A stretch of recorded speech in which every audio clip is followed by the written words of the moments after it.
इतिहास के पन्नों में न जाने कितने साम्राज्य आए और गए, लेकिन आइए आज सीधे बात करते हैं एक ऐसी अदम्य शक्ति की जो साहस और स्वाभिमान की एक जीती जागती मिसाल है। हम बात कर रहे हैं मेवाड़ के गोहिल सिसोदिया राजवंश की।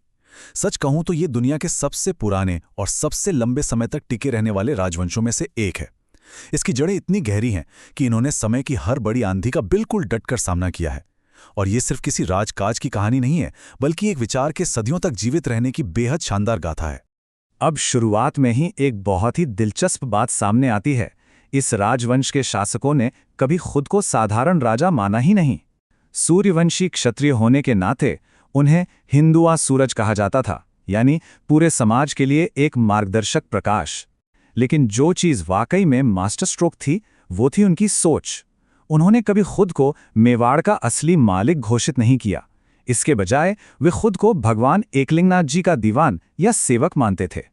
ईश्वर के नाम पर शासन करने का ये जो विचार था ना, इसी ने पूरी जनता को एक सूत्र में बांध दिया और उन्हें अपनी प्रजा की वो अटूट वफादारी मिली जिसकी इतिहास में कोई दूसरी मिसाल शायद ही मिले। तो हमारी आज की इस चर्चा में हम इन 5 मुख्य पड़ावों से गुजरेंगे।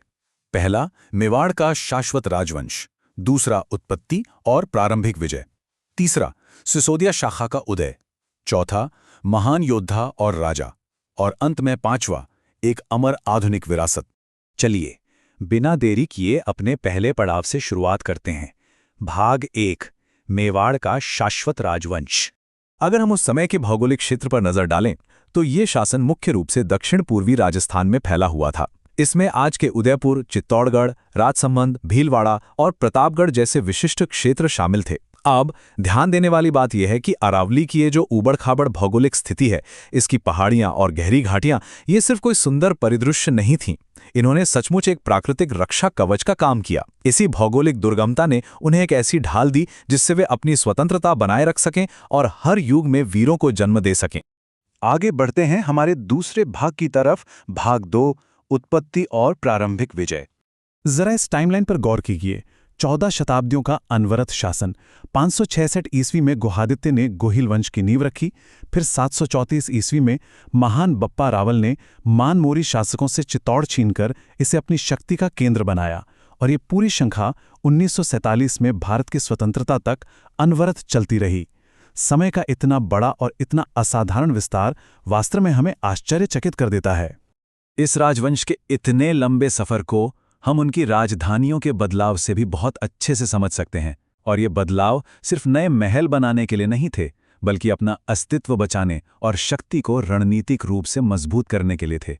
सबसे पहले माध्यमिका, जिसे नगरी भी कहते हैं, वहां शक्ति स्थापित हुई। फिर केंद्र चित्तौड़गढ़ के उस अभेद्य किले में स्थानांतरित हुआ और अंततः बदलती रणनीतिक जरूरतों को भांपते हुए महाराणा उदय सिंह ने उदयपुर की स्थापना की, जो इस राजवंश की अंतिम और सच में बेहद भव्य राजधानी बनी। अब आते हैं हमारी चर्चा के तीसरे और सबसे नाटकीय मोड़ पर। भाग 3, सिसोदिया शाखा का उदय। ऐतिहासिक रूप से अगर देखें तो अलाउद्दीन खिलजी के आक्रमण ने मेवाड़ को बहुत गहराई से प्रभावित किया था। इसी आक्रमण के कारण गोहिल वंश की प्रारंभिक रावल शाखा का पतन हो गया और चित्तौड़ उनके हाथ से निकल गया। लेकिन कहानी का अंत यहां बिल्कुल नहीं था। जैसे राख से कोई फीनिक्स पक्षी उठ खड़ा होता है, ठीक वैसे ही राणा हम्मीर सिंह ने असाधारण नेतृत्व दिखाया। उन्होंने चित्तौड़ को पुनः प्राप्त किया और इस राजवंश को एक नई ऊर्जा के साथ सिसोदिया शाखा के रूप में पुनर्जीवित कर दिया। यह सच में इतिहास का एक बहुत ही प्रेरणादायक पुनर्जन्म था। अब सवाल यह है कि इस नवगठित सिसोदिया युग को किस चीज ने इतना खास बनाया? वो थे उनके मूल सिद्धांत। और यकीन मानिए, ये सिर्फ कागज पर लिखे शब्द नहीं थे। ये वो उसूल थे जिनके लिए पूरी की पूरी पीढ़ियों ने हंसते हंसते अपनी जान दे दी। पहला, वीरता यानी निडरता। दूसरा, स्वाभिमान यानी किसी भी कीमत पर अपना सम्मान न खोना। और तीसरा, बलिदान यानी अपनी मातृभूमि के लिए अपना सब कुछ न्यौछावर कर देना। चलिए इसी के साथ आगे बढ़ते हैं हमारे चौथे भाग की ओर। भाग 4, महान योद्धा और राजा। इतिहास के पन्नों में इन शासकों का नाम बेजोड़ शौर्य का प्रतीक माना जाता है। जैसे महाराणा कुंभा, जो न सिर्फ एक महान योद्धा थे बल्कि कला और वास्तुकला के भी बहुत बड़े संरक्षक थे। फिर आते हैं महाराणा सांगा, जिनकी कहानी रोंगटे खड़े कर देने वाली है। बताया जाता है कि उनके शरीर पर तलवार और भाले के कुल 80 घाव थे। जी हां, 80 घाव। फिर भी युद्ध भूमि में उनका जज्बा कभी कम नहीं हुआ।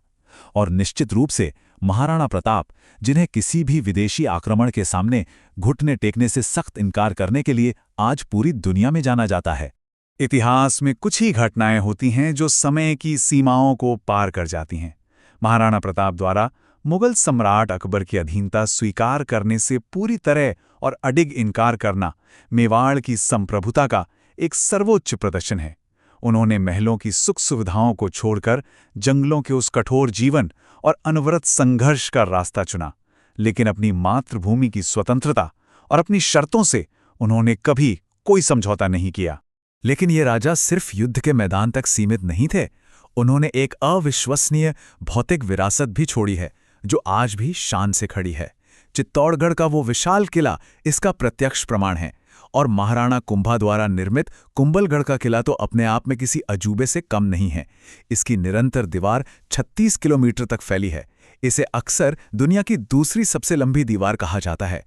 इसके अलावा उदयपुर का राजसी सिटी पैलेस भी इसी भव्य स्थापत्य का एक बेहद शानदार उदाहरण है।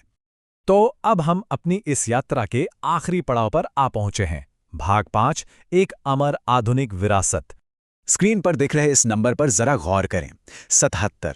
अब आप सोच रहे होंगे कि यह बस एक संख्या है, लेकिन नहीं, ये सदियों से चली आ रही एक अटूट श्रृंखला का प्रतिनिधित्व करती है।